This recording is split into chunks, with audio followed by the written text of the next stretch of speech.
Ah, Père du Fils et du Saint-Esprit, nous apprécions le fait que, au moment où nous allons reprendre, un certain d'entre nous, reprendre progressivement la vie active, la vie sociale, la vie professionnelle, bon, ça commence à rentrer quand même en passant. Et donc, au moment où nous reprenons la vie civile, qui est tellement importante, et tellement bénie, et à laquelle Dieu est tellement attentif, au moment de reprendre cette vie civile, Dieu nous donne l'enseignement qu'il nous faut comme un mode d'emploi, comme une charte de comportement dans l'Église et dans le monde. En fait, vous allez me dire, mais tous les dimanches c'est comme ça, il n'y a rien de nouveau. Oui, non, enfin, il me semble quand même que l'enseignement de ce jour est très axé sur notre façon de nous comporter dans l'Église, en famille et dans le monde. Parce qu'en fait, le Christ ici propose d'apporter un style de vie, un style de comportement qui est en fait le comportement divin, rien que ça. Et le Christ n'est pas venu dans le monde pour passer son temps, raconter les petites histoires. Il est venu dans le monde pour informer de la façon dont Dieu se comporte et pour donner aux hommes la possibilité d'avoir accès à ce mode de vie, à cette façon de se comporter.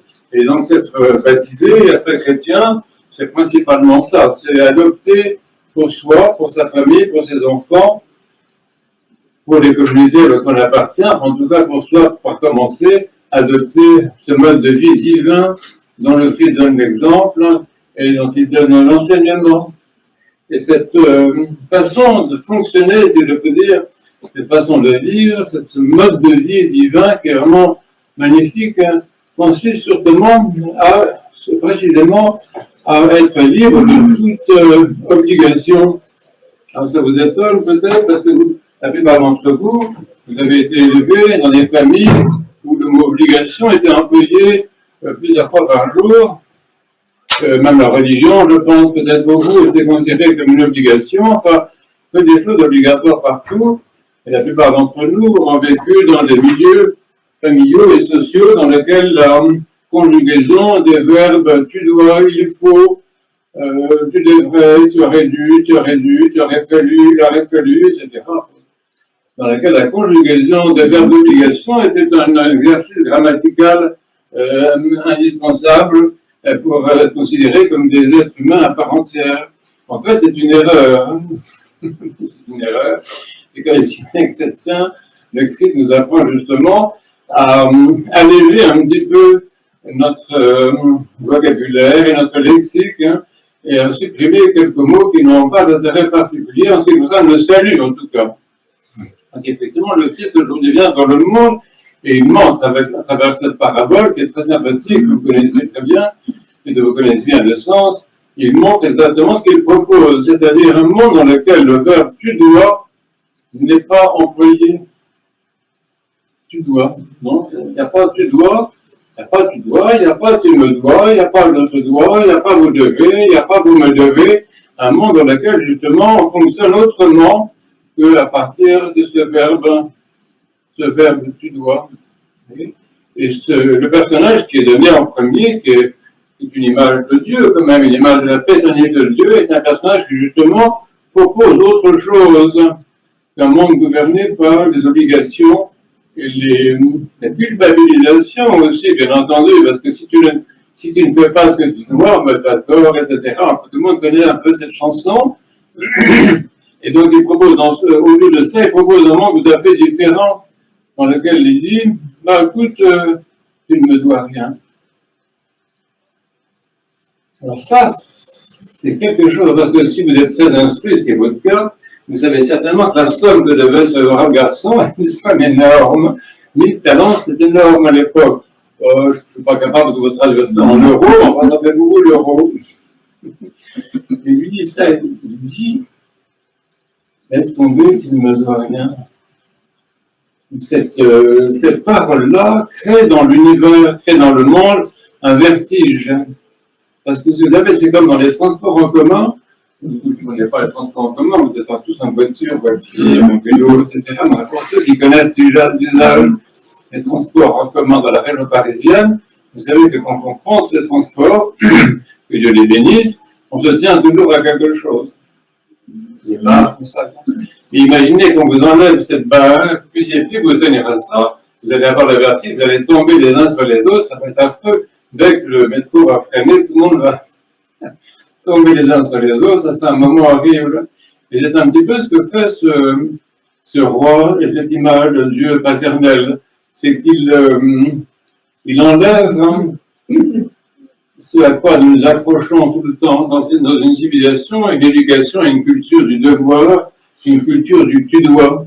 Il nous enlève ça, et je pense que ce brave garçon, ce n'est pas dit dans l'évangile, parce que l'évangile, si vous voulez, sont assez concentrés, comme dit Saint Jean, si on racontait tout, les bibliothèques de la planète ne suffiraient pas.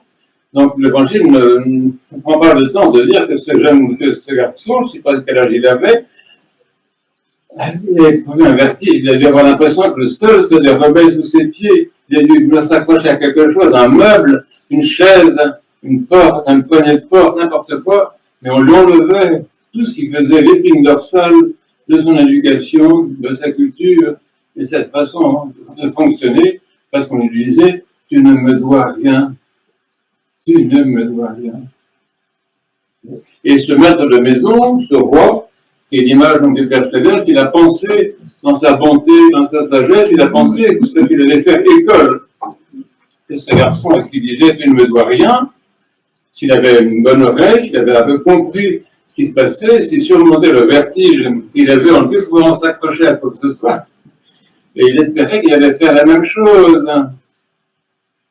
Et ça, c'est un peu le problème de Dieu dans le monde. Vous savez, ce n'est pas possible.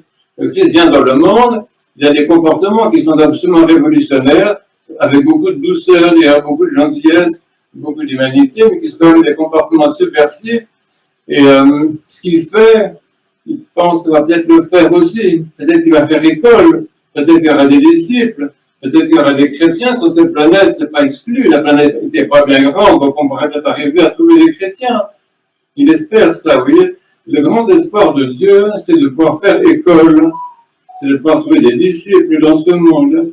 Et donc, ce roi, l'image du Père Céleste, il fait ça, il dit, tu ne me dois rien. Et il pense que ce garçon va apprendre ça et va faire de même. Et comme vous avez entendu l'histoire, il ne se passe absolument rien de tel.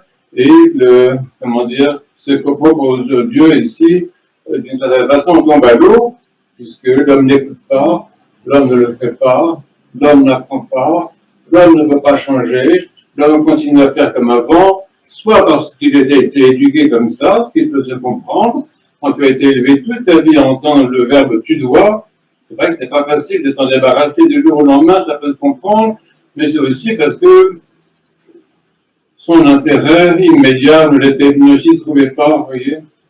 Dire à quelqu'un tu ne me dois rien, c'est vraiment un acte de liberté divin. Seul Dieu peut-être peut faire ça, ou ceux qui sont déifiés par le Saint-Esprit, les grands saints que nous aimons, à commencer par la Mère de Dieu, qui n'ont jamais réclamé leur monnaie, qui n'ont jamais réclamé leur dû, qui n'ont jamais dit à qui que ce soit, tu me dois ceci, tu me dois cela, tu me dois le respect, tu me dois de l'argent, tu me dois la vie. Et le Christ aussi, c'est très intéressant, parce que le Christ, quand il a été conduit, le Christ Dieu, justement, quand il a été conduit, pas quand il a marché librement à la croix, très exactement, a refusé complètement qu'on le défende, hein, vous voyez, complètement, il a dit non. Tout ce qui pouvait être dû à ce moment-là, tout ce qu'on doit à un Dieu, tout ce qu'on doit à un homme, le Christ n'a pas voulu le recevoir. Le Christ est vraiment celui qui montre l'exemple d'aujourd'hui, qui se présente dans le monde en disant « vous ne me devez rien ». Alors si on ne doit rien à personne, mais qu'est-ce qu'on va faire? C'est affreux. Enfin, je ne sais pas si je suis capable de dire, s'il y avait des débiteurs à dire, parce que il faut le remplacer par quelque chose. Hein.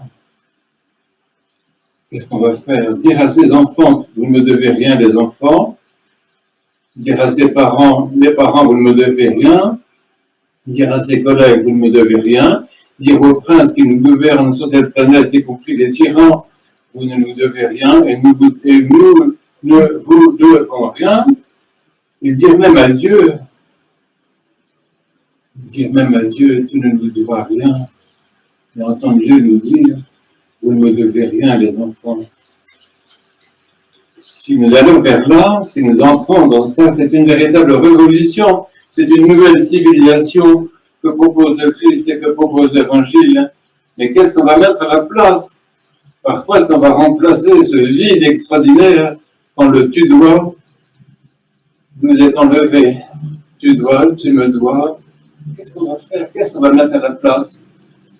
Alors bien sûr, on va regarder la télévision, on va jouer sur son téléphone, on va dire du mal le prochain, ça occupe aussi pas mal. On va trouver des formes d'activité, mais en fait, le Christ propose autre chose. Et c'est dans la fin de l'Évangile qu'on trouve ça. C'est intéressant. Tout à fait à la fin de l'Évangile, en fait, il propose l'amour. Hein. Au fond, il n'y a que le fait d'aimer, l'activité et l'amour, ce n'est pas un sentiment. Bon, pardon, mesdames et messieurs, de vous décevoir. L'amour n'est pas un sentiment, c'est une énergie. C'est une énergie et une opération divine, une activité divine qui est créatrice, puisque le monde est passé du néant à l'être de cette façon-là, par la créativité de l'amour.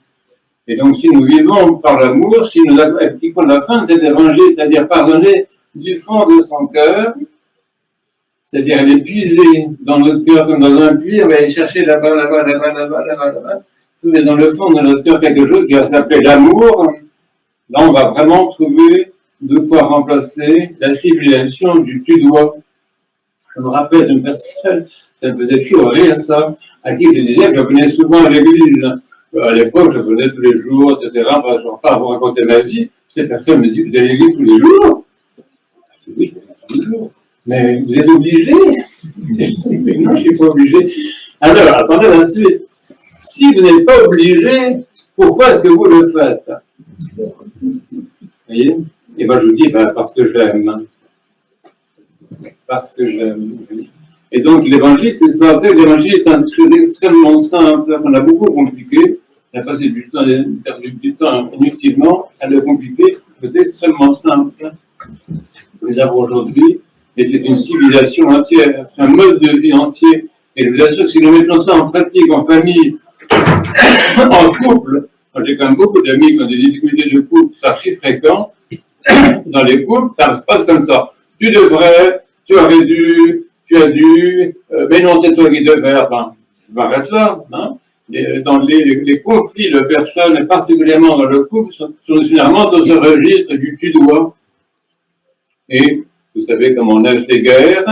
Nous ne savons pas comment elles se terminent, mais nous savons comment elles naissent. C'est généralement sur ce registre-là également. Donc la civilisation de l'Évangile, c'est autre chose. C'est une civilisation du tu ne me dois rien, je t'aime.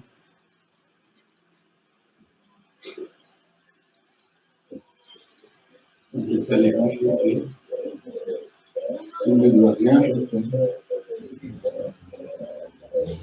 Si nous assimilons ça, comprendre, je ne dis pas comprendre, le mot comprendre n'est pas un mot très facile à utiliser.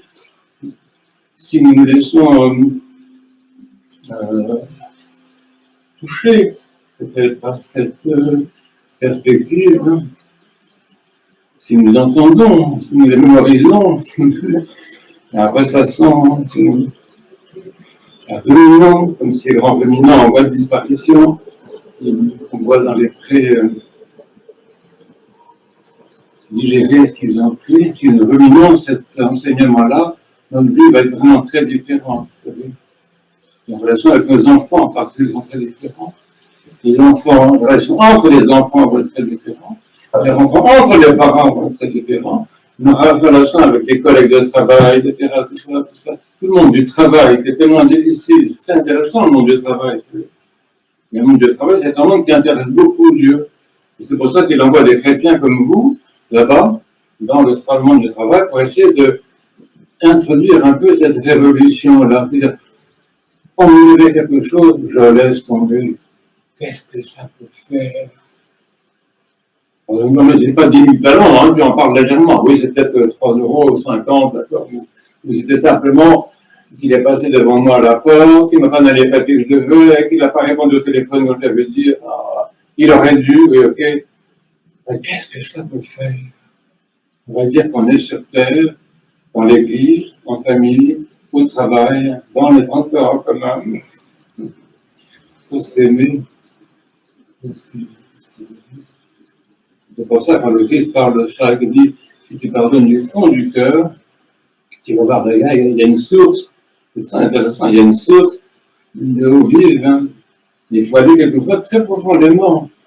Parce que le fond du cœur, parce qu'il est le fond du cœur, c'est justement, exactement à l'endroit où on dit, mais sincèrement, laisse tomber, tu ne dois rien. On laisse tomber, on laisse. Et c'est un endroit, le fond du cœur, c'est un endroit très intéressant. C'est un endroit qui a tendance à se crisper sur les choses indispensables. Il veut ça, il veut ça, il veut ça, il veut ça. Alors on dit, je te pardonne superficiellement, mais plus profondément, il y a un endroit où je ne vais pas lâcher. Je ne l'ai pas lâché du tout, je suis crispé, je tiens à ça, il faut me faire lâcher, faire comme tape sur les mains, je ne sais pas, je ne lâcherai pas. Et le Christ dit, si, lâche, laisse tomber, remets la tête. Et le Christ, c'est très fort parce que dans le cas, on ne peut pas remettre la tête, il a dit, c'est que des tabacs, moi je vais payer pour vous. Comme ça, il n'y aura plus de dette du tout. C'est un peu le Christ. Donc on peut aussi payer pour les autres, simplement pour qu'il n'y ait plus de dette dans ce monde. Et qu'on vive avec cette énergie créatrice, cette énergie créatrice absolument géniale, divino-géniale, ou génialement divine, cette énergie créatrice qui est l'énergie de l'amour. Et franchement, mettons ça en pratique autour de nous. Vous avez certainement des amis qui ont du mal à vivre, peut-être qu'il y a des problèmes quelquefois chez nous, chacun d'entre nous. Mettons cela en pratique, osons le faire. Voulons le faire. C'est pas le tout d'avoir entendu à l'église, mais est-ce que tu veux le faire? Est-ce que tu veux vraiment mettre en acte cette forme de vie divine, de civilisation de l'évangile, hein, de civilisation du tu ne me dois rien, je t'aime? Qui veut faire ça? Vous voyez, combien de chrétiens parmi nous sont d'accord en signer en disant ok, je vais le faire? Oui. Il y a un engagement à prendre quand même. Il ne suffit pas d'entendre la parole de Dieu, même de la prendre par cœur. C'est la faire. Parce que le Christ dit ça, il dit, mon frère, ma mère, ma soeur, mon grand-père, etc., ce sont ceux qui font la volonté du Père. Ils n'ont pas leur faire. Oui. Donc ici, à ton début d'année, vous êtes fin d'année, fin de vacances, début, bon, il y a toujours quelque chose qui se termine, quelque chose qui commence. Bonjour monsieur là-bas. On a un programme. On va essayer de faire ça dans la paroisse d'abord, parce que la paroisse est un peu de laboratoire, un peu de micro-endroit où on essaie de faire les choses, de les expérimenter, de les réaliser, de les goûter, de les mettre au point en quelque sorte. On essaie de mettre au point dans l'espace paroissial déjà. Ensuite, mettre ça au point dans l'espace familial. Et si on le met au point dans cette atmosphère de laboratoire qui est notre mini-twingo paroisse, si ça marche vraiment, si on arrive à le mettre au point, on va pouvoir le commercialiser, comme dit l'autre. C'est-à-dire qu'on va pouvoir le répandre, le distribuer et le donner à d'autres. Voilà. Adieu sur la louange. Hein. Pour tout ce qu'on sait, pour tout ce qu'on ne sait pas.